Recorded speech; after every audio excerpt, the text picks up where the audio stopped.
proving to be harder than I thought.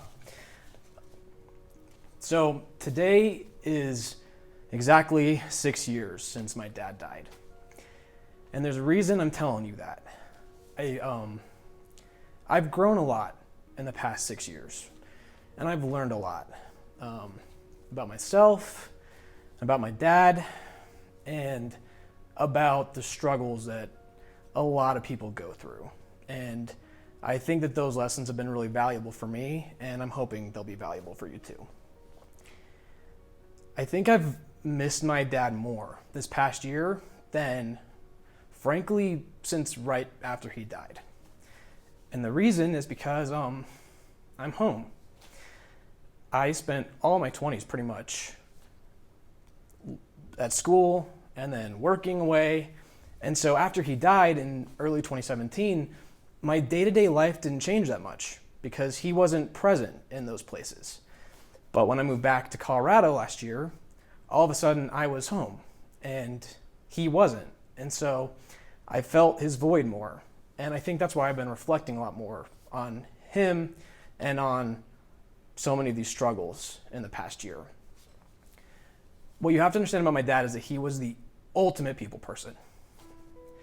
Like to the point that he had a cushy office he could work at, but he would often end up taking his laptop or his iPad to a coffee shop, sitting at a table and working there because he just loved being around people and having random conversations with people.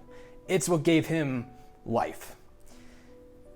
And then that started to change, probably when I was around 17 years old. He started to become more withdrawn and a little more angry and sad at times that I didn't understand, that my family didn't understand. And he started to develop a drinking problem. It started off small.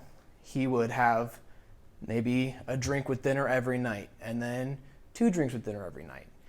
And then we would start to realize that he had been drinking during the day, and we would find empty beer bottles or empty alcohol bottles in his home office. And it got worse and worse.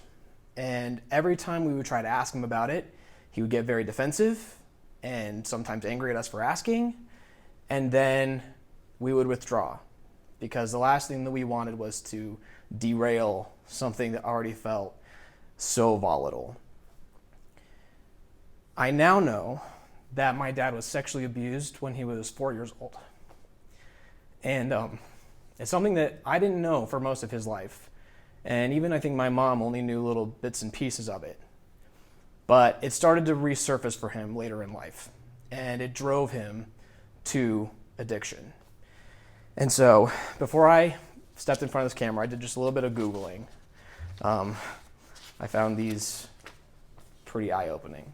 So a study from the National Institute on Drug Abuse found that 55% of people being treated for alcohol dependence had a history of childhood trauma. 31% had experienced physical abuse, and 24% had experienced sexual abuse. Addiction and alcoholism, and the many different faces that addiction takes, have become more and more important to talk about as a society. Another statistic I found was research from Cedars-Sinai. Alcohol use disorder deaths, like my dad had, were 25% higher than projected in 2020 and 22% higher in 2021. And experts will point to a lot of different things that caused that. Stresses from the pandemic and social unrest and the isolation that a lot of us felt. And reporting in Denver, the topic of addiction comes up a lot, whether we're talking about specifically issues around homelessness or crime. And the comments I'll get on Facebook or on Twitter whenever I tweet about those issues run the gamut.